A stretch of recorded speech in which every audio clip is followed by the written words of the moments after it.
Regardless of how you feel about Ant-Man and the Wasp: Quantumania, I think it's more than safe to say that it did not live up to its true potential. This was supposed to kick off Phase 5 of the MCU with a bang, but instead, it started things off with a resounding meh. See, I'm not mad at Ant-Man 3, I'm just disappointed. Look at me, I'm such a Not because it was a bad movie, but because it was so aggressively forgettable. Tell me what to be. Quantumania was meant to be a satisfying follow-up to the previous Ant-Man films, as well as a high-stakes catalyst for the ongoing multiverse saga. But somehow, it fails on both levels. So today, I'm gonna pitch you my idea for what the movie could have been, and then I'll leave it to you to tell me whether or not I was able to fix Ant-Man and the Wasp: Quantumania. Our story begins somewhere between a memory and a dream. Janet Van Dyne sprints across the barren wastes of the quantum realm, clearly terrified of something, or perhaps someone. The man we will later know as Kang appears before her, seemingly kind and docile, but upon taking his hand, Janet sees him for what he truly is, the Conqueror. Janet wakes up screaming in bed. Hank Pym, along with Cassie Lang, who's been spending nights with them while her father is away on Avengers business, runs in to check on her. She assures them she's fine and that it was just a nightmare, though she can't recall what it was about.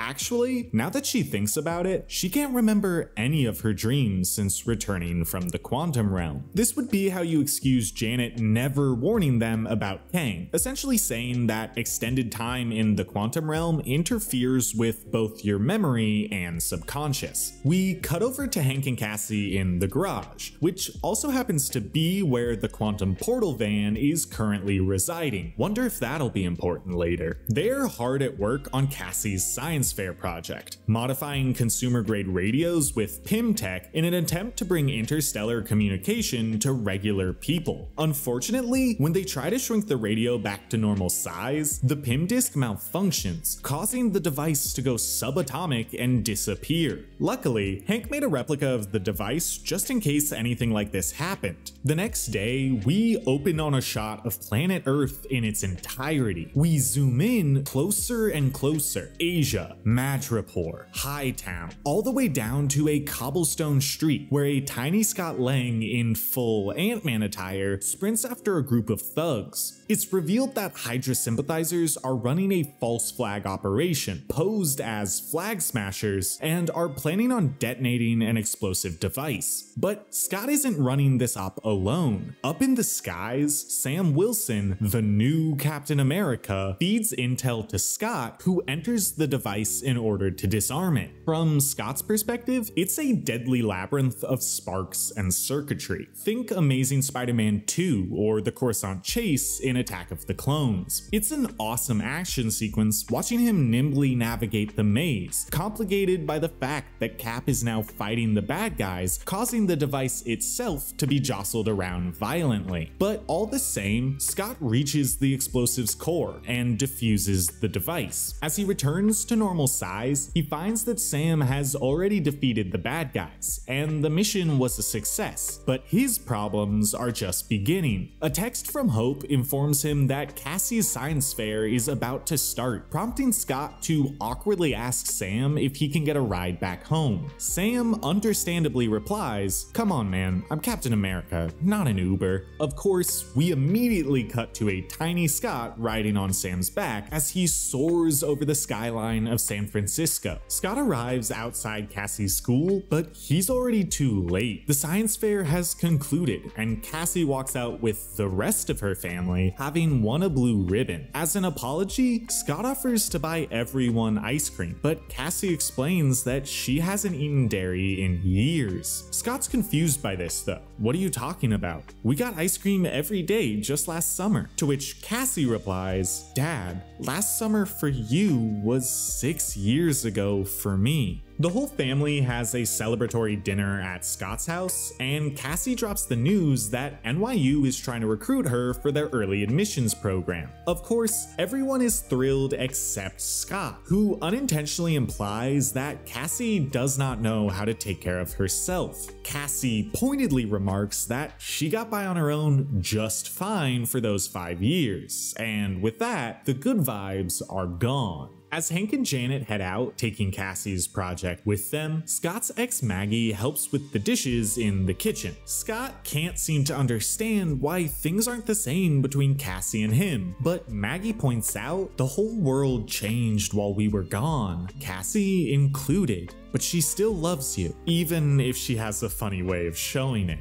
You gotta remember, long before you became an Avenger, you were her hero. Over at the Pym household, Janet and Hank are both fast asleep. In the garage, Cassie's project suddenly lights up, indicating a signal is being received. Janet awakes to an indistinct voice that seems to beckon her. In a trance, she walks down to the garage and begins to activate the quantum portal. Awoken by the noise, Hank runs down to see what's the matter, just in time to watch helplessly as Janet is sucked into the quantum realm. Meanwhile, Scott tries to offer Cassie an ice cream sundae as an apology, only to be reminded once again she doesn't eat dairy. That's when he gets the call from Hank. We smash cut to Hank recounting what happened as Scott, Cassie, and Hope process the information. Cassie is the first to suggest going after her, but Scott doesn't think that she's prepared for the dangers of the quantum realm. That's when Hope reveals that she and Hank made her a suit and have been training her to use it while Scott's been away. Scott is not happy about this, but as Cassie activates her suit, it's clear she will not be taking no for an answer. Hope and Scott suit up alongside her, while Hank decides to stay behind to open the portal once they find Janet. And with that, our trio of heroes activate the portal and dive headfirst into the quantum realm. We follow Cassie, Scott, and Hope as they zoom through the portal. Over their suits' comlinks, Hank explains to them how dangerous the quantum realm is, and that they need to be on high alert. As if on cue, a storm of electrons appear almost out of nowhere,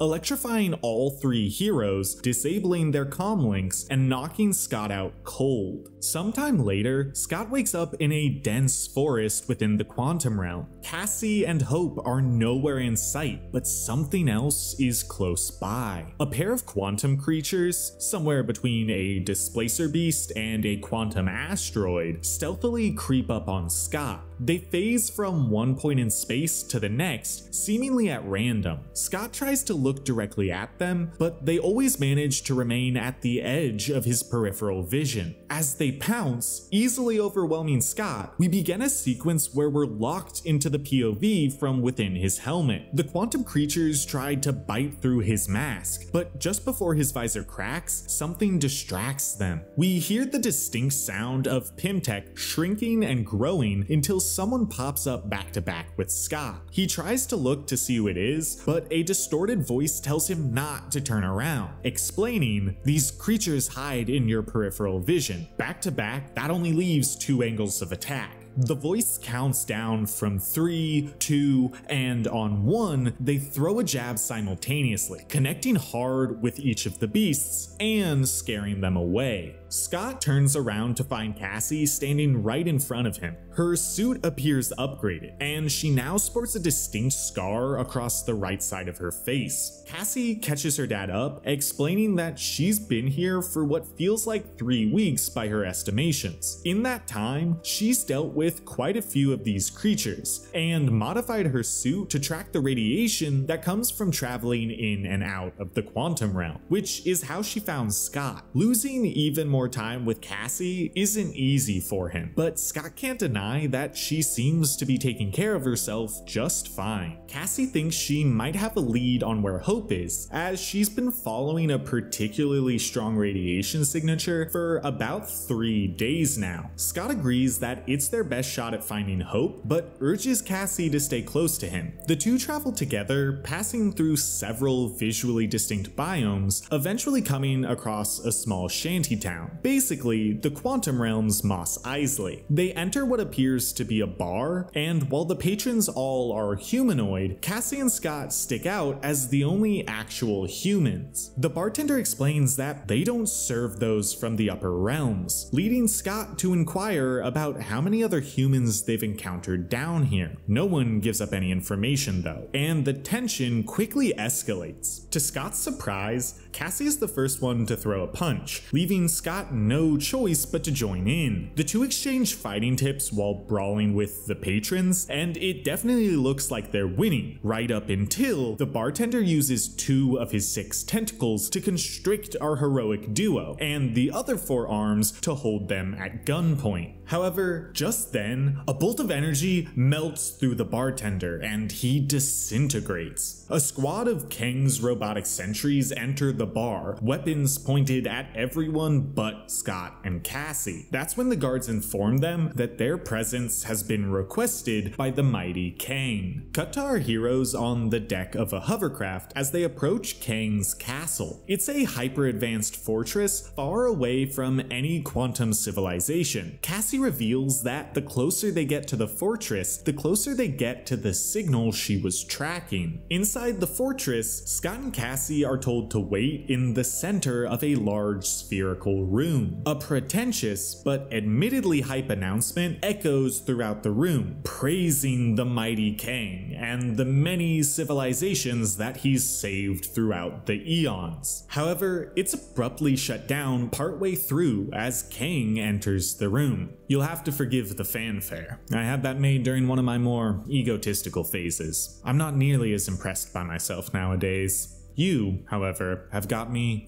thoroughly captivated. Confused, Scott asks if they know each other. Know you? Of course not. But I know what you've done. You've touched the multiverse, manipulated time. I mean no offense by this, but you reek of multiversal radiation. That's how my sentries were able to find you. Cassie confronts him about the signal she's been tracking, but Kang explains that he too is an outsider, meaning her tracker must have picked up on his radiation signature, which leads directly into a monologue about his backstory. One of his variants learned how to access the multiverse and formed the Council of Kangs. Together, their combined intelligence and technology made them the most powerful dynasty in existence, until war broke out with each variant vying for undisputed control. The variant standing before Scott and Cassie is an alleged refugee of that civil war, whose ship's core was dislodged when he crashed here, stranding him in the quantum realm for what feels like an eternity. Cassie feels bad for him, but Scott just wants to resume their search for Hope and Janet, and this is where Kang proposes a deal. The core of Kang's ship is nearby, but it's fractured, resulting in a quantum distortion field that separates past, present, and future. Kang can't go through the distortion field himself, because if a variant of him was created, it would risk bringing the very war he was fleeing from here to the quantum realm. However, if Scott and Cassie would be willing to brave its dangers, reassemble the core, and return it to Kang, he'll devote his vast resources to locating their friends and getting them all home. Scott hesitates, but Cassie agrees to the deal. We intercut between Cassie and Scott on a hovercraft, flying through even more wacky quantum biomes, and Kang explaining the challenge that awaits them. The core seems to have a mind of its own, and wants to repel all who approach it. Each fractured portion of the ring will blur the line between reality and their subconscious, doing whatever it can to get them to turn back. Cut to Scott and Cassie standing before the core. The gigantic sphere towers above them. 3 hulking rings orbit around the central structure, each forming a distinct zone. Scott takes Cassie's hand and the two step through the first ring. Immediately, the outside world vanishes, and Scott is alone in a dark void. He runs around looking for Cassie, but instead finds only Darren Cross as Yellowjacket. Scott's confused, but doesn't have time to question it. He attacks, quickly defeating his old enemy, but just as Scott breathes a sigh of relief, Yellowjacket morphs into Ghost. The cycle repeats itself, going through multiple villains from his past until Scott is face to face with a mirror image of himself. The false Ant-Man doesn't attack, but instead explains, "The past isn't what scares you, Scott," then vanishes. Reality forms around him once more. Cassie stands beside him, visibly shaken, but she's not willing to explain what she saw in there, instead telling him that they need to keep moving. As they step through the second ring, Scott once again enters the void. Cassie is still next to him, but she's now the young version of herself from Ant-Man 1. Terrified, the young Cassie begins to cry. Scott tells her everything is going to be alright, calling her Peanut multiple times in the process. All of a sudden, a deafening snap reverberates in the air. Young Cassie is gone, now replaced by her 15-year-old self. Behind her, Thanos looms over them wearing the Infinity Gauntlet. Scott tells him to bring back his little girl, but he just grins and snaps again and again and again. Watching his daughter age before his eyes, he pleads with Thanos to take him instead. Thanos snaps once more and vanishes. A moment later, Scott begins to age like the bad guy in Indiana Jones and the Last Crusade. He tries to hug Cassie, but she recoils as he turns to dust. Back to reality once more. Scott lays on the ground, shaking, while Cassie tries to snap him out of it. Seeing that he's in no state to continue, she decides to pass through the last ring without him. Slowly, Scott regains his composure. As he stands up, he notices that the core seems to have disappeared. He hears Cassie cheer, noticing a miniaturized version of the core, having shrunk it down in order to merge the fractured pieces. Rather than celebrate along with her though, he scolds her for being irresponsible and doing something so dangerous without him. This sparks a huge fight that ends in Cassie telling Scott, "I know you didn't mean to leave me, but that doesn't change the fact that you were gone and I had to grow up.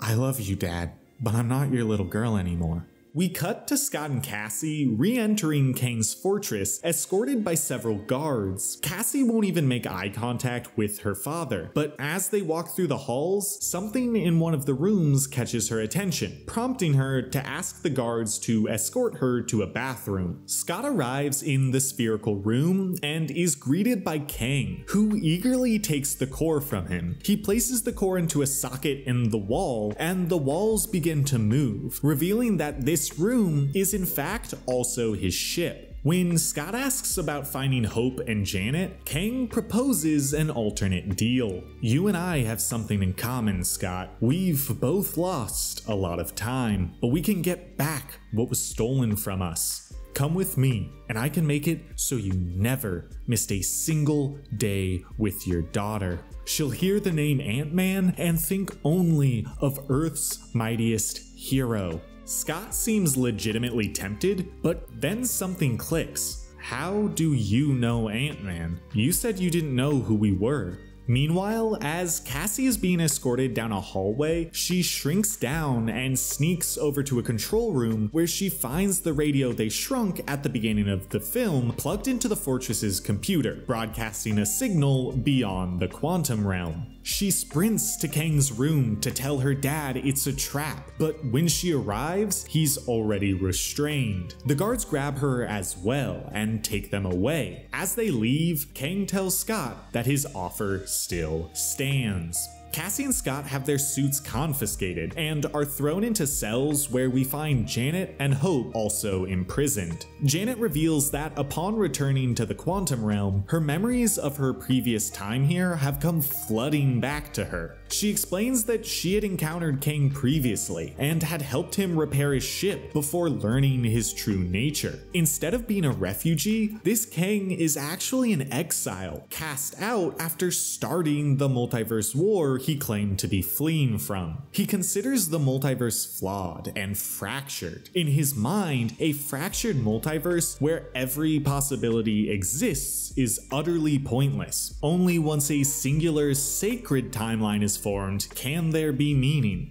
Hope then talks to Scott privately, having noticed the tension between him and Cassie. She explains that while being imprisoned obviously isn't fun, she's taken the time to truly reconnect with Janet, adding on, "Don't waste the time you have with the people you care about just because the circumstances aren't ideal." Suddenly, the whole fortress shakes violently. The power cuts out, causing the energy barrier around their cells to deactivate. Emergency sirens blare as guards run past, completely ignoring them. Cassie gleefully explains that Hank must have gotten the message she sent out when she discovered the radio. Scott tells Cassie to take Hope and Janet to retrieve their suits, while he tries to stall Kang. Cutting over to Kang, he watches from the observation deck as a portal in the sky spews out a tidal wave of ants, some giant, some tiny, all storming the fortress and overwhelming the guards as they try to fend off the assault. On the back of one of the smallest ants, Hank Pym, in a comic-accurate OG Ant-Man suit, leads the charge. Kang, however, doesn't look concerned, as his ship is almost ready to launch. Just then, Scott bursts in, demanding that Kang stops all of this, which of course prompts a monologue. A display in the center of the room showcases the events as Kang describes them, beginning with an image of a woman. Kang explains that in his universe, he had a wife named Ravana, but she died tragically. He invented multiversal travel in order to reunite with her in another reality, but these variants never felt like his Ravana, thus sparking his quest to create a sacred timeline where his true love would finally be returned to him. At that moment, an alarm indicates that Kang's ship is ready to take off. However, as he reaches for the controls, a tiny wasp knocks the ship's core out of its socket and tosses it to Scott. At the same time, Janet and Cassie enter the room, tossing Scott's nanotech suit to him. Kang threatens Scott, telling him that if he doesn't hand him the core, he will force him to watch Cassie grow old without him over and over and over for all eternity. Unfazed, Scott activates his suit, flies into the core, and destabilizes the device, causing a small-scale explosion. The blast directly hits Kang and Scott with waves of unstable quantum energy, creating a dozen variants of each of them. As the explosion subsides, all the variants look around, initially confused, but then make ready to fight. But as our main antagonist orders his variants to attack, they instead begin to turn on each other, each driven by their selfish need for control. Meanwhile, the Ant-Men all have the same goal: to protect Cassie, allowing them to work as a team to subdue the Kangs while they're busy fighting amongst themselves. Janet uses her knowledge of the core to reconstruct it in a way that it begins reabsorbing variants one by one, until only the original Scott and Kang remain. She hands the core to Scott so he can finish the job, prompting a desperate Kang to pull up an image of young Cassie on the display. "Kill me and you lose her forever." Scott smiles, turning to Cassie as he proudly declares, "She might not be my little girl anymore, but she will always be my peanut." And with that, the Conqueror is absorbed into his own creation. Just then, Hank arrives and announces that his ants have completely taken over the fortress. Hope asks how they'll get home if no one is manning the portal, but Hank assures them that it's taken care of. They run to the control room and activate Cassie's radio before catching a ride on some flying ants. As a portal opens up in the sky, they fly through it. Cassie, Scott, Hope, Janet, and Hank all arrive back in their garage to find Lewis manning the portal. He's thrilled to see them and eager to hear their story. Scott takes a deep breath as if he's about to begin a Lewis-style flashback, but simply says it's a long story. We begin a montage of Scott and Cassie bonding before school starts, ending with the whole family dropping her off at NYU. The father and daughter share an emotional goodbye, but before Scott's able to leave, Cassie points out, "You don't have to leave just yet. There's a dairy-free froyo shop not too far from here." Smiling, Scott takes her up on the offer, but we're not quite done yet. In a mid-credits scene, Scott is asleep in bed next to Hope. In a dream, he and Kang sit next to each other, watching as countless timelines slowly merge into a single band of light in the sky. Kang tells Scott, "You know, in every other universe I've been to, the Ant-Man never even joins the Avengers. Your story ends with someone stepping on you by accident. That's the funny thing about going through time linearly. You so-called heroes have to win over and over again. But me? I only ever need to succeed once. See you soon, Scott." Scott wakes up in a panic, but when Janet asks him what's wrong, all he says is, "Nothing, just a bad dream, I think." So you tell me, did this rewrite fix Ant-Man Quantumania? And what changes would you want to see made to the movie? Subscribe and let me know in the comments. I'm Dylan, and this has been The Writer's Block.